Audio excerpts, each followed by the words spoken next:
Very funny thing, right? I'm in a funny position. I'm sleeping, sleeping at. No, that's good. I love this instrument. So, don't you think it's so good? Yeah. Oh yeah, and it keeps people from sliding out. Yeah, yeah. But you have tied me here, push. See now, you have all embarked on a adventure of healing, art of healing, right? You want to heal, and I will heal you if you heal, really. And, see what happens is we all have potentials inside. We are born with all the potentials, and we don't know those potentials. Some are applied potentials, some are applicable potentials. See, now here the potentials you applied yourself, and that's the reason you have taken the occasion of healing art. It's an art. It's a great art. Healing is a great art. And I was taught about this healing art when I was 5 years old from my grandmother. She was a great healer. And then I happened to meet very luminaries of the world like Mahatma Gandhi and Aurobindo and Raman Maharshi and all those when I was 7 or 8 years old. So they said, my mother used to say, they all blessed you. Okay, that blessing has brought me to different countries of the world, different parts of the world, and ultimately brought to Santa Fe and Oklahoma. See, I am a Okie, really. And then there is a Santa Fean, secondary. Now I may become a Santa Fean first and Okie secondary. See, all interchanges, all those things. Now you have come from different parts of the country with an intention of learning many things to help you in your profession and make you real healers. Now I am telling you, as I said, the potential. Now you have a potential. It is unlimited, they say. I don't know, but it's unlimited, they say. You have unlimited potential and an unlimited capacity to heal or do whatever you want to do. You can.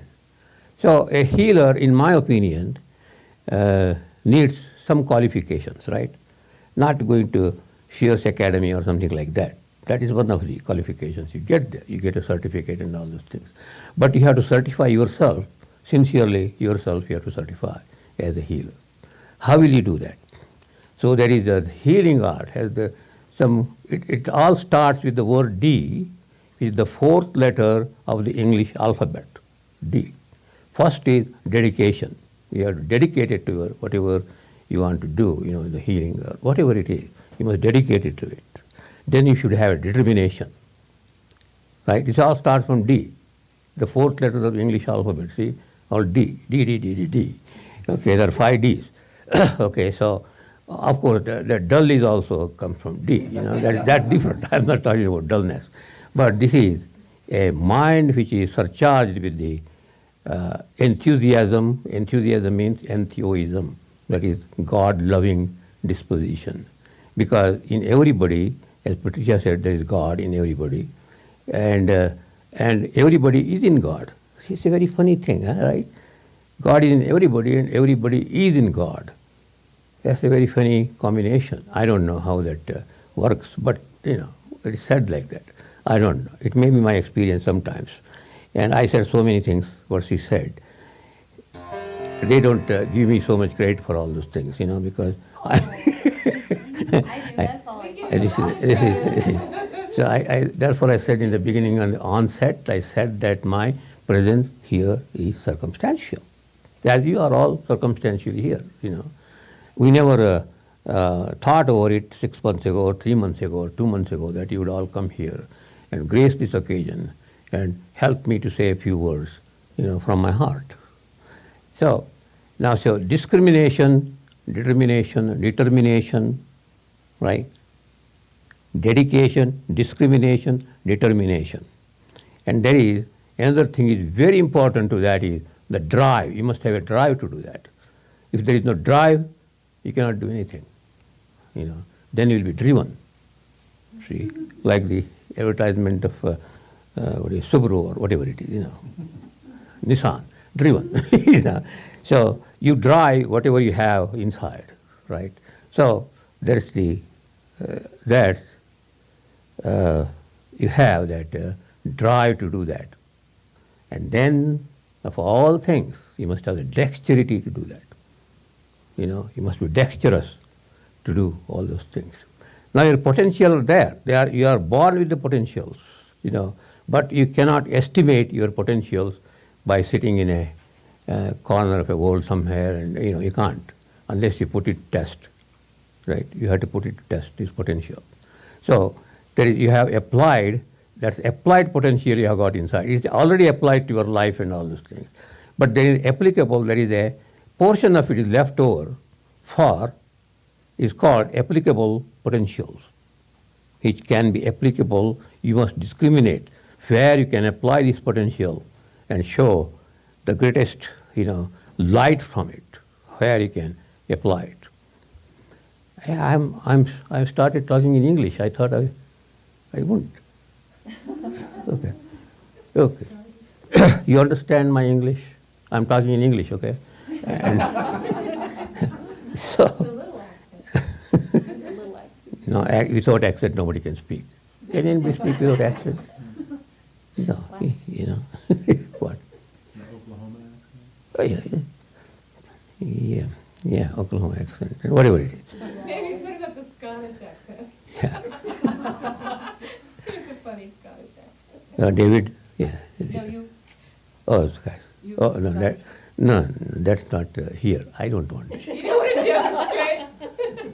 Unless you pull out. Pretty fun. I should not. Not right now. I should not expose my inferiority to them, So those are the 5 Ds, you must always follow. And this I'm giving you, it's not an advice, suggestion, okay? I'm not giving any advice, it's just a suggestion. I am a very suggestible person, and I receive suggestions from all the people in the world, So whether I carry it or not, that's a different thing. But there is another person there,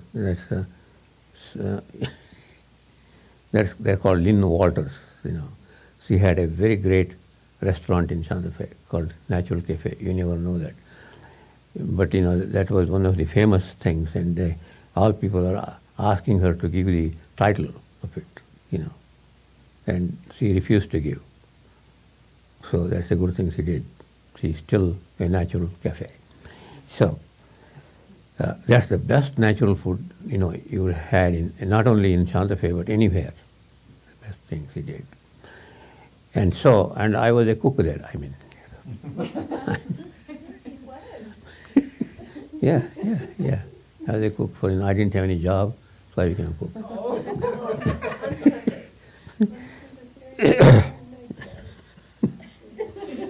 So there are so many funny things I can tell you what happened in my life, but I hope I know you will laugh and go away and forget about it.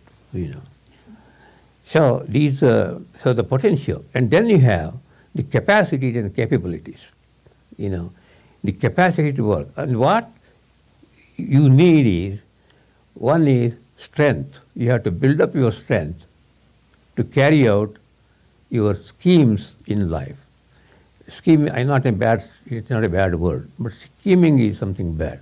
But scheme in life is not a bad word, Now, how will you consciously adapt yourself to your consciousness? How can you consciously adapt yourself to your consciousness? Have you seen your consciousness? Anybody has seen your consciousness? You know what it is? No. See? And this is a very funny thing about this life is, we hear and read about conscious and unconscious, and so many things we read and hear. Great people have talked about it, like Freud and Jung and all those great psychologists have talked about the conscious, unconscious, dream and visions and all. Dreams are okay. You can dream whole night, you can dream. Don't dream in the morning. Daytime, don't dream. That's called daydreaming. You see, daydreaming is not so good. But night, you can dream the whole night. It's wonderful. You will enjoy it. What happens in life, generally what happens is, we have mostly daydreams. See, right? And we, in the night, what do? We fantasize. We think about all the fantasies, goes around. We fantasize in the night and hallucinate in the daytime. That's what we do. That's to call our dreams, right? We hallucinate. Out of hallucination, you get some kind of knowledge. It comes out. Like so many people write books and everything. That's actually outcome of hallucination. I'm telling you this truth. This is the truth I'm telling you. This outcome of hallucination. And we follow somebody's hallucination. So how can you follow your dreams? You can't. You have dreams, you forget those dreams. See, because those are fantasies you go through in the night. What I'm going to do tomorrow, after and day after, I'm going to do this and that, and then I'll find a good man and may propose marriage to him, and he will be on his knees and ask me whether will you marry me, please.